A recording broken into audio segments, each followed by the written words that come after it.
the St. Louis Rams won Super Bowl 34, the happiest man in the stadium just may have been well-traveled veteran Ricky Proehl. I've had a career where, I've been on 9 losing teams. The best I've been is 8-8.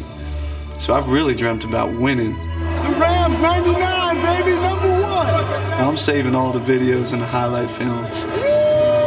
It's snowing in Atlanta. It's been an awesome ride. I'm still having fun going into my 11th year. Indeed, Proehl has come a long way from his debut as a receiver with the Cardinals in 1990.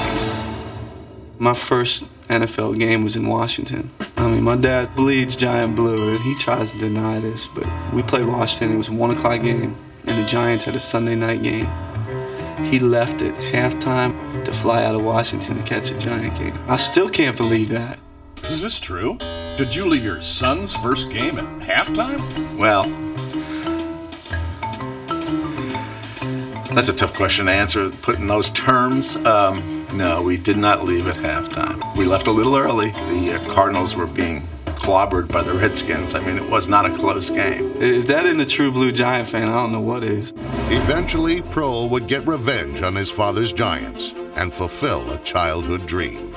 I can remember sitting in Giant Stadium telling my dad, I'm going to play in the stadium one day. And, he kind of looked at me and said, okay, son, encouraging me, but I think, not really believing that it would come true. When Proehl's dream did come true, he headed straight for his parents' seats in Section 102.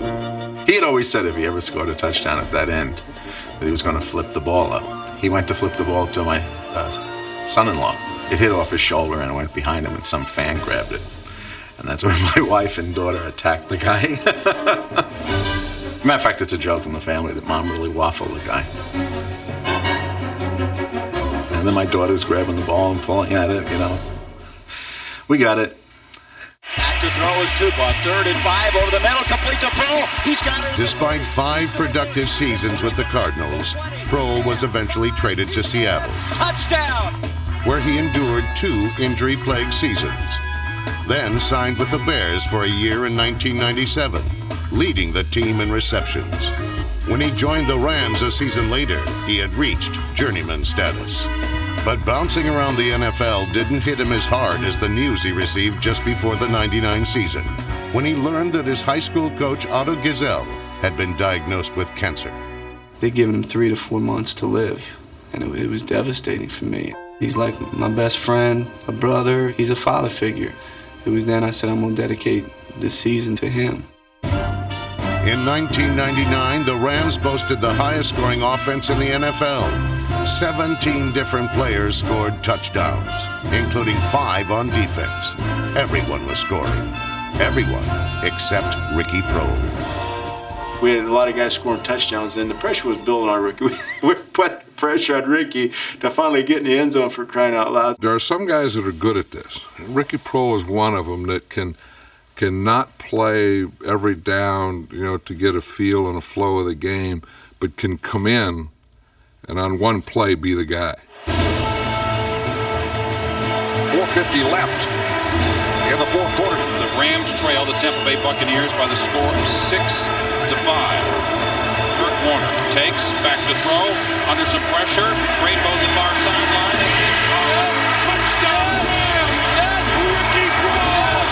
Ricky Proehl, the veteran! His first touchdown all season long. What a time to do it. That's his first one this year. I don't remember 99% of the plays throughout my career, but that play, I remember everything about it. The amazing thing is everything just got quiet. It was still like a car wreck. I don't know if you've ever been in a car wreck, but it was just like slow motion. Looking back, seeing the ball in the air, screening him off with my right hand, just him pulling on me holding him off for about 20 yards, and just saying to myself, go up and get it. I knew what I had just done, I knew everything you dream about as a kid had just come true. I just caught the game-winning touchdown, to get us in the Super Bowl. I remember seeing Isaac come over to me and hug me, and Roland Williams dove over us, fell over the top of us, and me running to the sidelines looking for my family. People were telling me, fans yelling your name, and I didn't hear anything. It was the most unbelievable feeling I've ever felt. It was just awesome. After I threw the ball and came to silence, it was like the switch. Someone turned it off and everything got loud again. In his moment of triumph, Proehl did not forget the man who helped make it possible.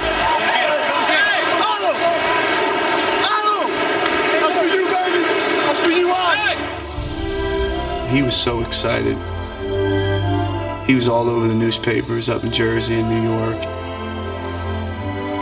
He was able to come down the Super Bowl and sit in the front row.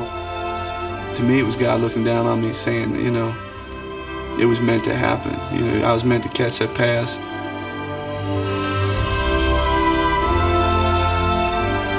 This offseason, Otto Gazelle passed away. Just months after having watched his star player, Ricky Proehl, achieve football immortality.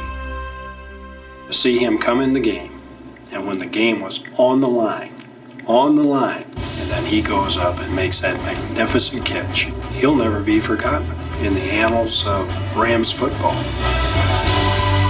When you lose for 9 years and the success we had this year, it was so much fun to win. Oh, living the dream, baby. Wait 10 years for this. You know, the average career is 3 years. I mean, when I first got in the league, I remember if I could just play 5 years, you know, 5 sounds good. And then as you get 5, you know, 10 sounds good. If I could just get to 15 years. They keep trying to write me off every year, but I keep coming back.